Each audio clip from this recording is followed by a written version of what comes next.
ശർമാജി, നമുക്ക് കത്ത് വന്നിരിക്കുന്നത് പട്ടാമ്പിയിൽ നിന്നാണ്. ബിന്ദുജിയാണ് കത്ത് അയച്ചിരിക്കുന്നത്.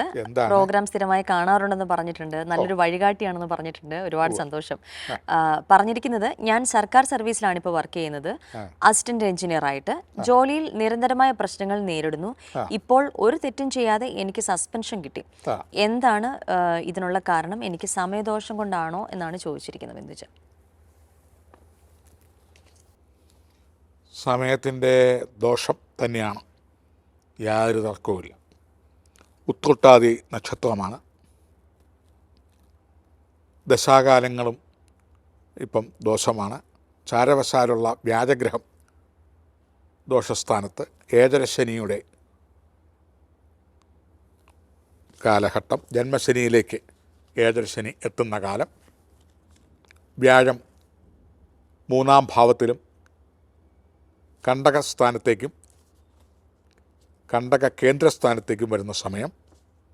അതുപോലെ തന്നെ 12-ൽ രാഹുഗതുക്കൾ, 12-ലും 6-ലുമായി രാഹുഗതുക്കൾ സഞ്ചരിക്കുന്ന കാലം.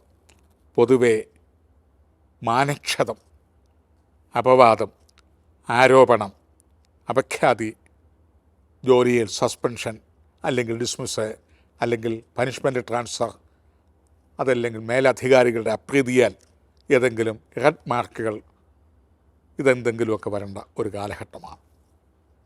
മിന്നൽ പരിശോധനയെ കുടുങ്ങുക, അതുപോലെ തന്നെ മറ്റേതെങ്കിലും കൈക്കൂലി പോലെയുള്ള കാര്യങ്ങളിൽ പെടുക അല്ലെ പെടുത്തുക, ഇവയൊക്കെ വരാവുന്ന സാഹചര്യങ്ങളാണ്.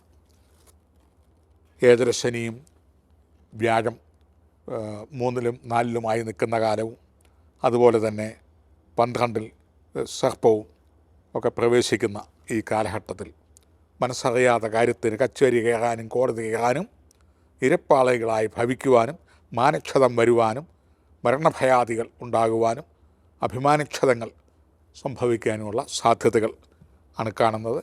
2025 മെയ് 14-ന് ശേഷം അല്പാൽപമായി ആശ്വാസങ്ങൾ കണ്ടെത്തുമെങ്കിലും ഈ ഏഴരശനിയുടെ അല്ല ജന്മശനിയുടെ ദോഷങ്ങൾ കാഠിന്യമാണ്.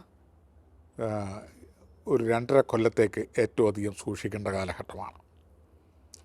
രക്ഷാമാർഗങ്ങളൊക്കെ ഉണ്ടാവും, എങ്കിലും ശത്രുക്കളുടെ പക തീർന്നിട്ടില്ല എന്നാണ് കാണുന്നത്. ഇപ്പോൾ എങ്ങനെയോ വഴുതി ഒന്ന് രക്ഷപ്പെടുന്ന ഒരു സമയം വരുന്നുണ്ട് ഈ മാസം മുതൽ തന്നെ. എങ്കിലും വീണ്ടും ശത്രുക്കളുടെയോ അല്ലെങ്കിൽ അതുപോലുള്ള എതിരാളികളുടെയോ ഒരു കൈക്കുള്ളിൽ അല്ലെങ്കിൽ അവരുടെ കെണിക്കുള്ളിൽ ചെന്ന് ചാടാനുള്ള സാധ്യതകൾ വീണ്ടുമുണ്ട്. ഇപ്പം രക്ഷപ്പെട്ടു എന്ന് വിചാരിക്കേണ്ട, പിന്തുടരും എന്ന് പറയുന്ന പോലെ ഉള്ള അവസ്ഥ. വ്യാജഗ്രഹത്തിന് വ്യാജപ്രീതി വരുത്തുക, ശനിപ്രീതി വരുത്തുക, ഇവ രണ്ടും ചെയ്യുക. ഇപ്രകാരം ഒക്കെ വന്നു കഴിഞ്ഞാൽ ഈ കാഠിന്യങ്ങൾ കുറയും. വ്യാജപ്രീതിക്ക് മഹാസുദർശനം എന്ന് പറയുന്ന കർമ്മം നല്ലതാണ്. അതുപോലെ വ്യാഴാഴ്ച ദിവസം ശ്രീകൃഷ്ണ ക്ഷേത്രത്തിൽ ദർശനം നടത്തുകയും പാൽപ്പായസ നിവേദ്യം, ഭാഗ്യസൂക്ത പുഷ്പാഞ്ജലി, ശനിയാഴ്ച ദിവസം ശാസ്താവിന് നീരാഞ്ജനം, നെയ്വിളക്ക് മുതലായതും ശനിയാഴ്ചയും വ്യാഴാഴ്ചയും ഒരിക്കലെടുത്ത് സസ്യാഹാരാദികളോടുകൂടി ഒരിക്കലെടുത്ത് മുന്നോട്ട് പോവുക.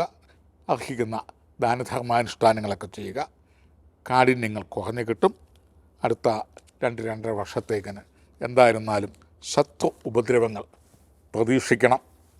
അത് കണ്ടു വേണം നിൽക്കാനായിട്ട്. മാസാമാസം മഹാസുദർശനം എന്ന കർമ്മമോ അതുകൊണ്ടുള്ള പുഷ്പാർച്ചനകളൊക്കെ ചെയ്ത് മുന്നോട്ട് പോവുക.